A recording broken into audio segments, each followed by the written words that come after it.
কারো দুঃসময় নিয়ে উপহাস করা উচিত নয়।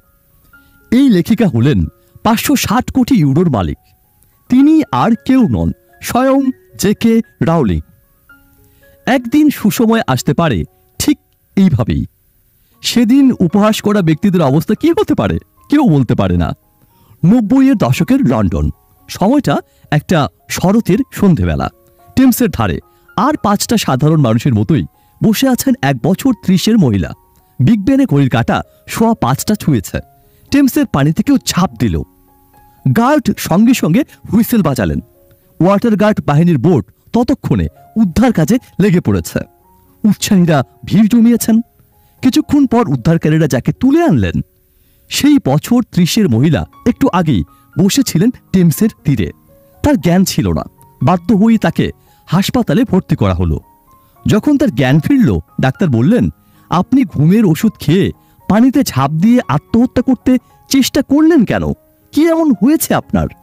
নির্বিকার মহিলা বললেন, আমার নাম জোয়ানি, আমি বাড়ি যাব। ডাক্তার বুঝলেন উনি অ্যাকিউট ডিপ্রেশনে ভুগছেন। তাই তিনি জোয়ানিকে একজন সাইকিয়াট্রিস্টের পরামর্শ নিতে বললেন। এর মাঝে অনেক দিন কেটে গেছে। জোয়ানির স্বামীও তাকে পরিত্যাগ করেছে। তার একটি সন্তানও আছে। জোয়ানির বাবার অমতে বিয়ে হওয়ায় জোয়ানির প্রত্যেক বাড়িতেও তার ঠাঁই হলো না আর। অর্থনৈতিক অবস্থা এমন শোচনীয় হলো যে খাবারটুকু জোটাবার সামর্থ্য ছিল না জোয়ানির কাছে। একসময় বাধ্য হলেন সন্তানকে সরকারি হোমের আশ্রয়ে পাঠিয়ে দিতে। আরও একবার আত্মহত্যার চেষ্টা করলেন তিনি, কিন্তু বন্ধুরা ঠিক সময় এসে পড়ায় সে যাত্রায় বেঁচে যান। পেট চালাবার তাগিদে ক্যাফেতে কাজ নেন, কিন্তু তাতেও দেনার টাকা শোধ করা যাচ্ছিল না। এমনই একদিন ম্যানচেস্টার থেকে লন্ডনে যাবার ট্রেনে চাপলেন।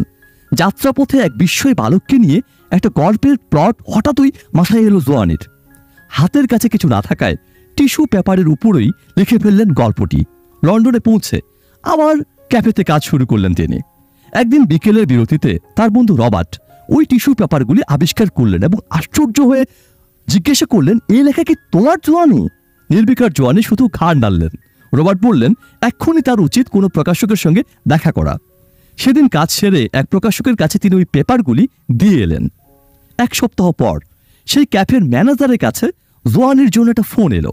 ফোনের ওপারে ছিলেন ব্লুমস বিউরি প্রকাশনা সংস্থার প্রধান সম্পাদক বেরি ক্যানিংহাম। উনি জোয়ানিকে জিজ্ঞাসা করলেন, আপনি ওই আশ্চর্য বালকের কাহিনীকে আরো বিস্তৃত আকারে লিখতে পারবেন কি? জোয়ানি বললেন, হ্যাঁ পারবো, কিন্তু আমার তো উপার্জন বন্ধ হয়ে যাবে তাহলে। বেরি বললেন, আপনাকে আমরা দৈনিক পারিশ্রমিক দেব, দয়া করে আপনি লিখুন। ক্যাফে ছাড়লেন জোয়ানি, মন দিলেন লেখায়।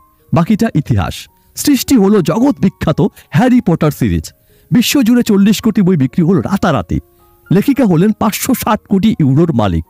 এই পৃথিবীতে প্রতিদিন অলৌকিক কিছু হচ্ছে, কে বলতে পারে কালকের দিনটা হয়তো আপনারও হতে পারে।